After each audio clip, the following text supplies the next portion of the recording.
Hi, and welcome to this special explainer from ThePrint on the ferocious battle that's broken out between Iran and Pakistan. On Thursday, as you'll know, Iran staged airstrikes, probably using drones and short-range missiles, against jihadists inside Pakistan. Yesterday, Pakistan retaliated, staging counter airstrikes in and around the city of Saravan in southeastern Iran. Both sides have said they're attacking terrorists. Both sides have said that they're defending their national interests. But behind these attacks is a fascinating power struggle that threatens to drag the ongoing proxy wars in the Middle East, which we've seen in Lebanon, in Syria, drag them to the shores of South Asia. And that's why we need to be paying very close attention to what's going on. Well, first up, what's the issue here? Iran said it attacked an organization called the Jaish-ul-Adl. I'll explain more about the backstory to the Jaish-ul-Adl as this program goes on. But the Jaish-ul-Adl is basically the successor organization to an earlier Sunni Islamist group called Jundullah. Jaish-ul-Adl a few years ago was reported to have merged with the Islamic State or ISIS, along with some other Iranian ethnic Baluch Sunni groups.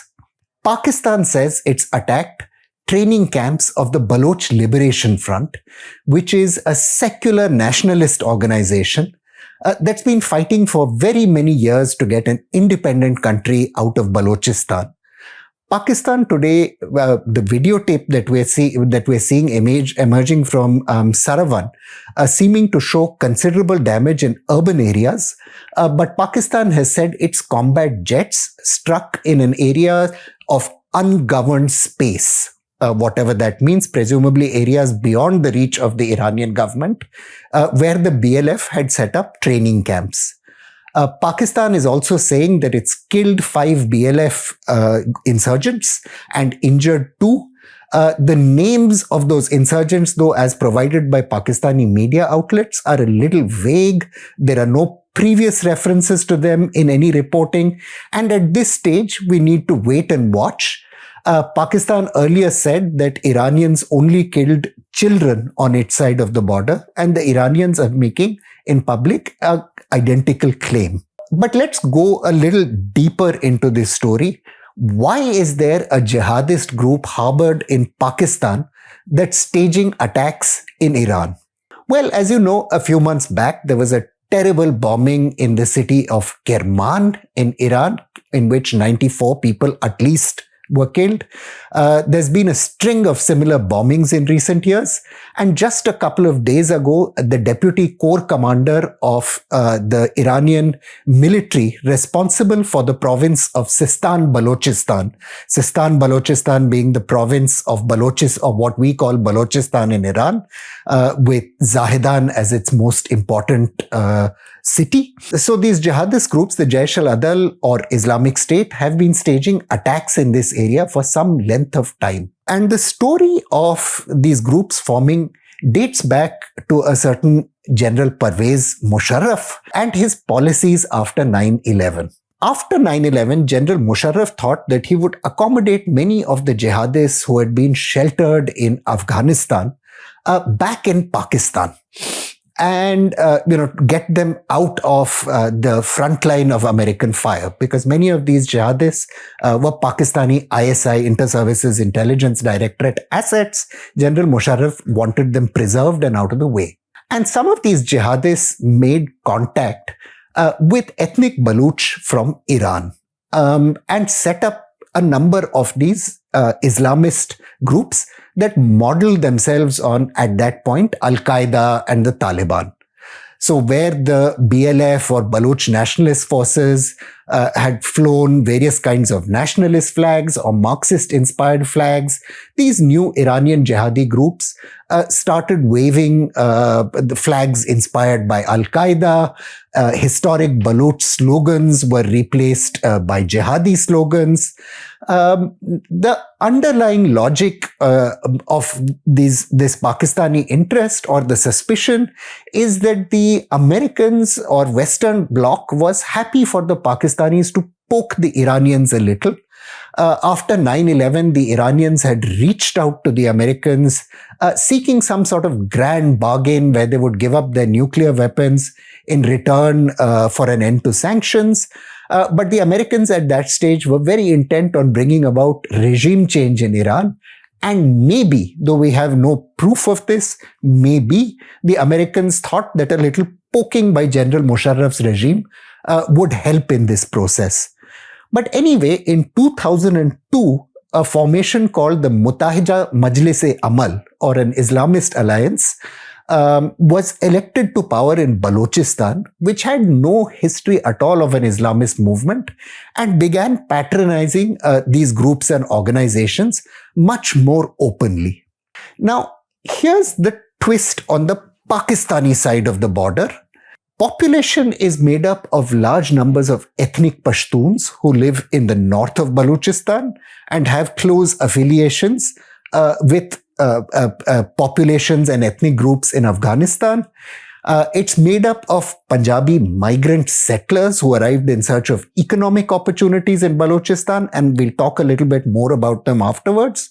And then by ethnic Baluch themselves from a variety of different tribes, mostly Sunni.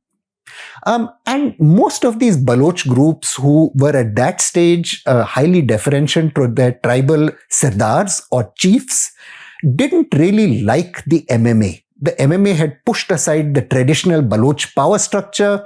It was dominated by the ethnic Pashtun from the north, and this created a lot of political friction. So you have jihadis and you have political friction building up steadily from 2002 and turning into a very toxic mix, attacking Iran.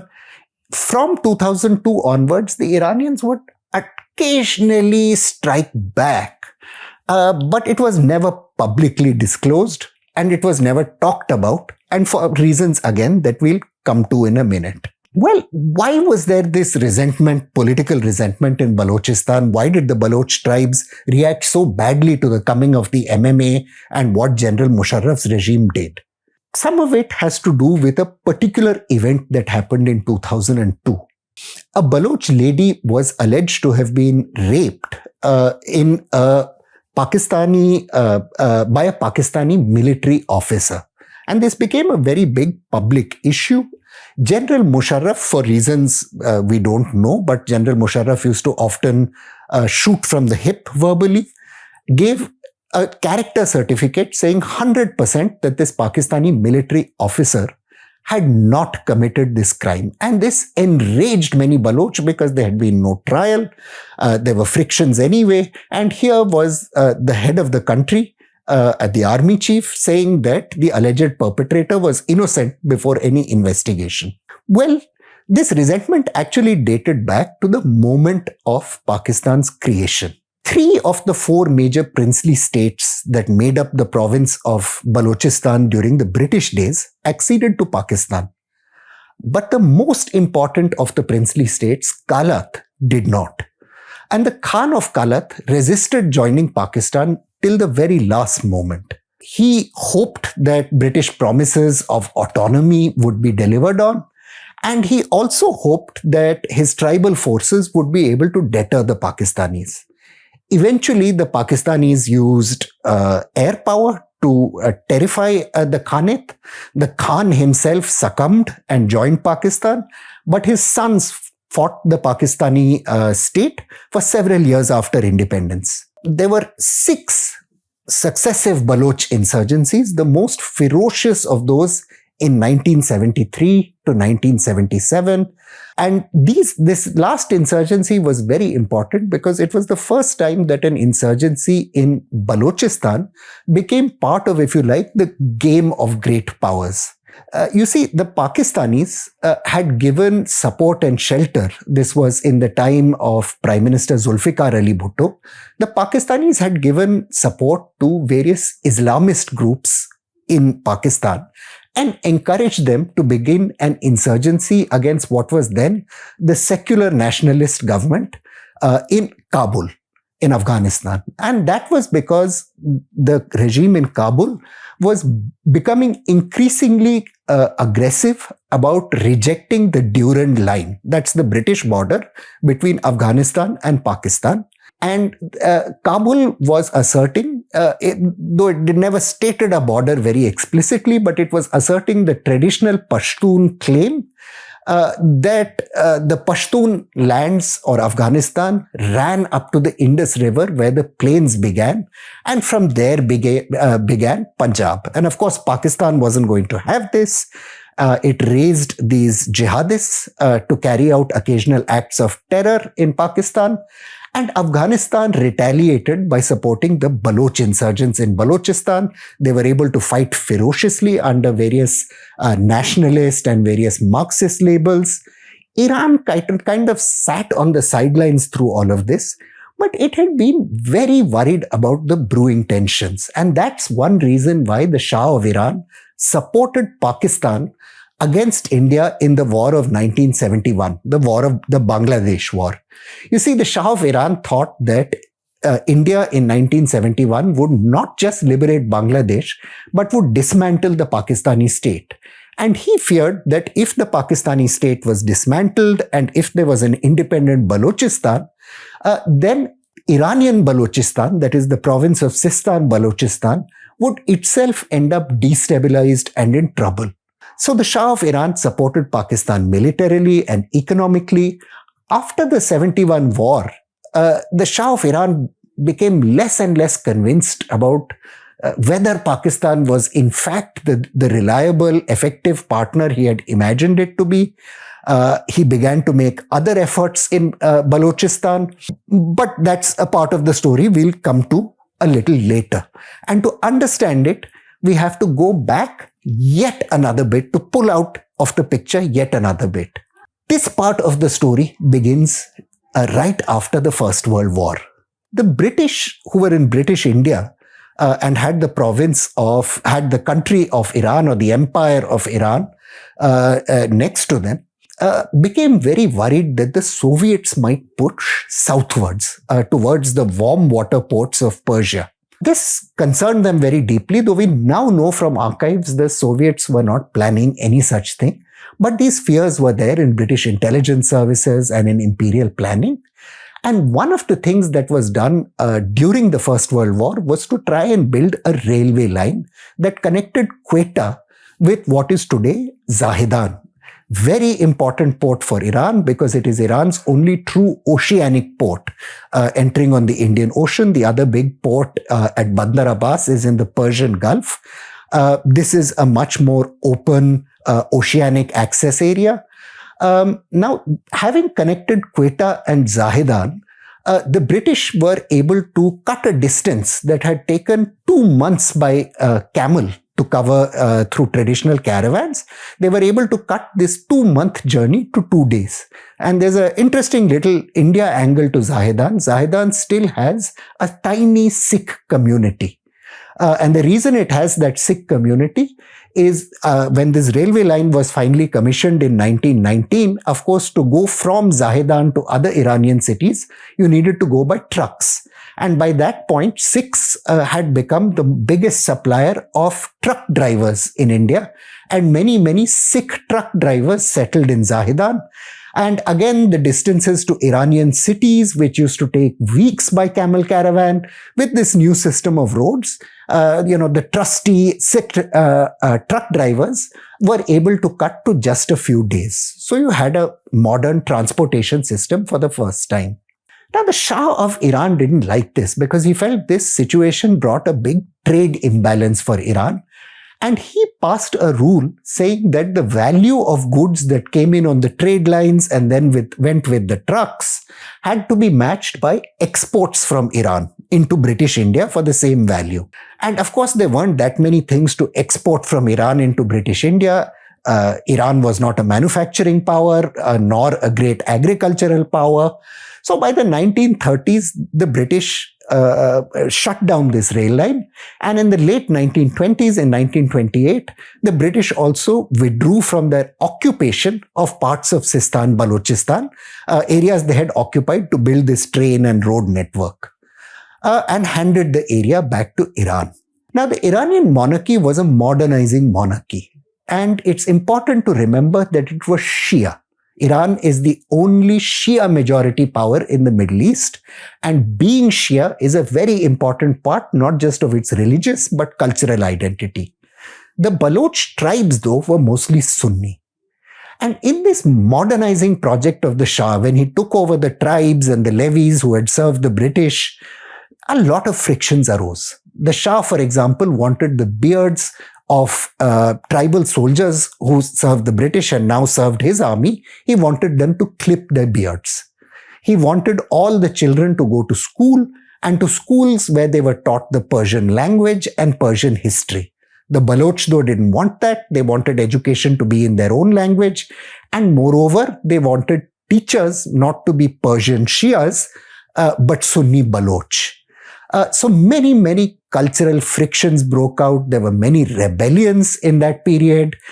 Some numbers of the Baloch, amazingly, took up an offer of free land in Soviet Turkmenistan and left the country. Some of them moved to India and demanded British imperial citizenship, saying after all they had served the British army, so they should be given British citizenship, which they were eventually denied.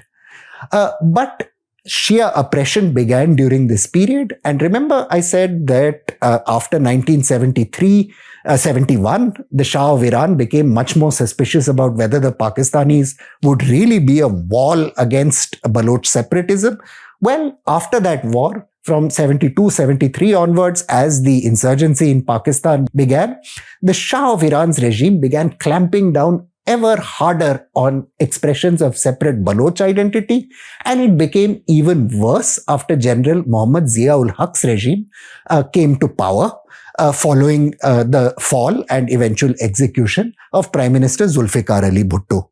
On the Pakistani side of the border, similarly, oppression grew. Why was this? Well, for one, Balochistan was a very sensitive border province. General Zia knew there had been Islamic revolution in Iran. He feared that Balochis or other ethnic groups in Pakistan might be inspired by this example. He also knew there was a war that was starting in Afghanistan after the Soviet invasion.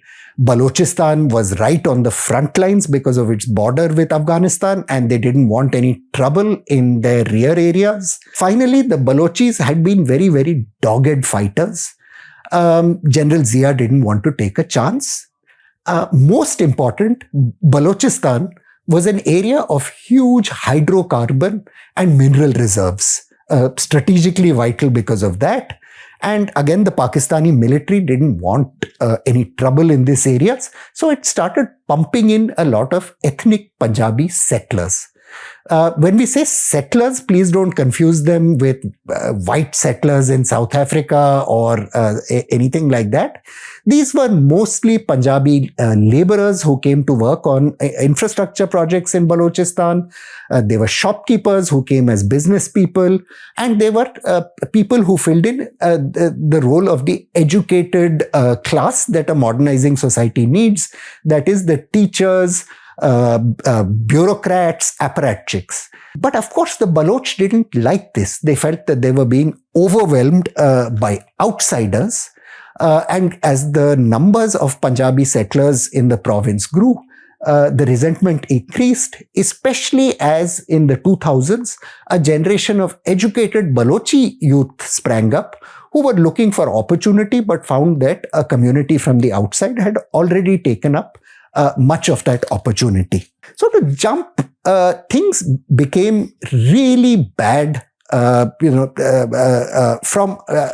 around 2014 when these jihadist groups quite aggressively began attacking Iran.